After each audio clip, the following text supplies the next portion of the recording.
जो भक्ति की उपासना करता है, भक्ति की शरण में रहता है, भक्ति के समर्पित रहता है और दिन रात भक्ति करता है, लेकिन भक्ति के दर्शन नहीं किए। कौन? विभीषण। क्यों भैया?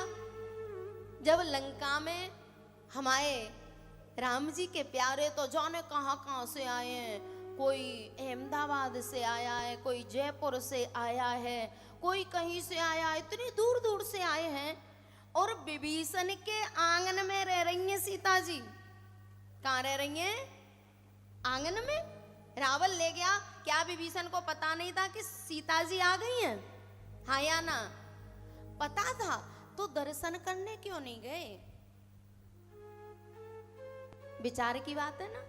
और ऐसा नहीं है कि भक्ति नहीं करते हैं, बहुत भक्ति करते हैं, दिन रात भक्ति में ही रहते हैं। राम राम तेह सुमिरन कीना, हृदय हरस कपि सज्जन चीना। जिसकी वाणी से भक्ति झलक रही है, जिसकी हर क्रिया से भक्ति झलक रही है, क्या वो भक्ति के समर्पित नहीं है? समर्पित है। तो फिर जब हनुमान जी आए तो नियम तो ये कहता है कि जब हनुमान जी ने कहा कि देखें चाहूं जानकी माता, भैया तू मेरा भाई है और मैं माँ के दर्शन करना चाहता हूँ, होना ये चाहिए था विभीषण कहते कि मैं साथ चल रहा हूँ, दोनों भैया अपनी माँ के दर्शन करेंगे। लेकिन विभीषण गए नहीं हैं, तो हनुमान जी को रास्ता बता दिया। बोले ऐसे चले जाओ, ऐसे चले जाओ, रास्ता बता दिया, लेकिन स्वयं सीता जी के दर्शन करने नहीं गए। क्यों भैया? 1 साल के लगभग रही हैं सीता जी लंका में, लेकिन 1 साल में विभीषण को इतना समय नहीं मिला कि सीता जी के दर्शन कर ले जाके। क्यों नहीं किए प्यारे? ये जो विभीषण है ना, कहीं ना कहीं देह में अटका हुआ है, और जो देह में अटक गया वो अध्यात्म से भटक गया। देह में अटका है ना, और इसके जो विकार हैं, भक्ति की कमी नहीं है विभीषण जी में, भक्ति की कमी नहीं है, लेकिन कहीं ना कहीं देह में अटका है, और जो देह में अटक गया वो भक्ति से भटक गया। विकारों के हाथ में अपनी स्टीयरिंग दे दी है, बागडोर, जो रथ की बागडोर होती है ना। अरे रथ की बागडोर तुमने नहीं देखी है, गाड़ी की स्टीयरिंग तो देखी है। इसने अपनी स्टीयरिंग किसको दे दी है? मोह को। और चर्चा चली थी ना, मोह न अंध कीन के ही। विभीषण भक्त है, लेकिन मोह के द्वारा अंधा कर दिया गया है, और अंधे व्यक्ति को भक्ति के दर्शन होने वाले नहीं है, अंधा कर दिया है। काम से संचालित है, मेघनाथ से।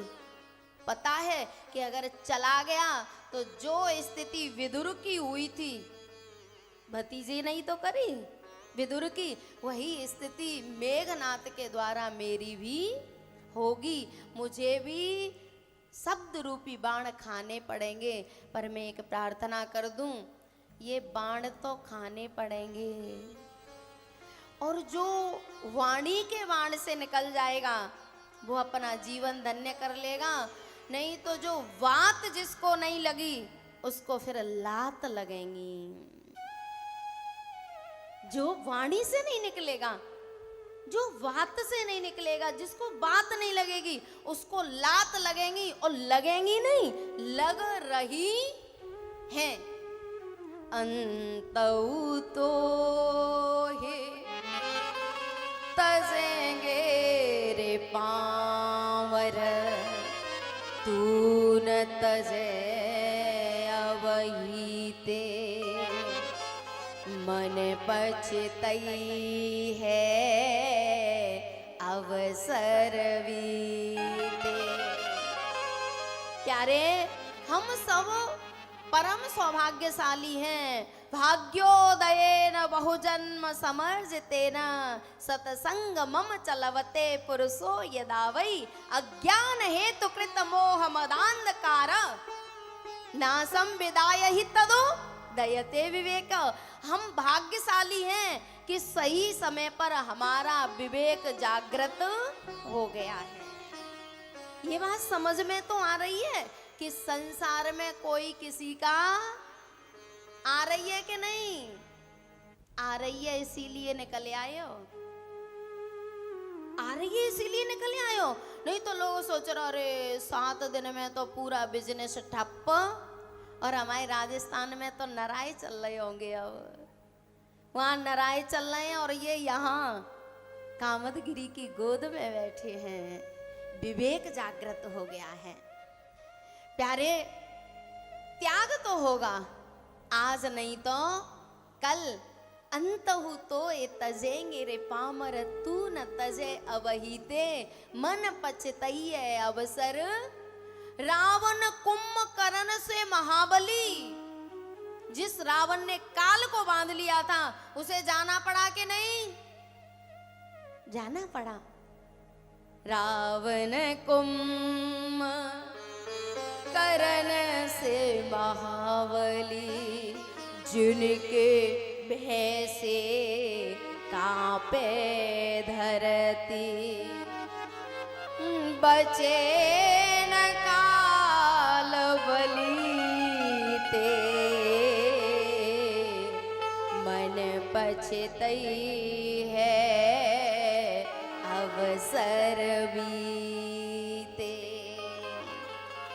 विभीषण को डर था कि कहीं मेरा भतीजा काम मुझसे रिश्ते विच्छेद ना कर ले, संबंध विच्छेद ना कर ले। और हम और तुम काहे के डर के मारे मर रहे हैं।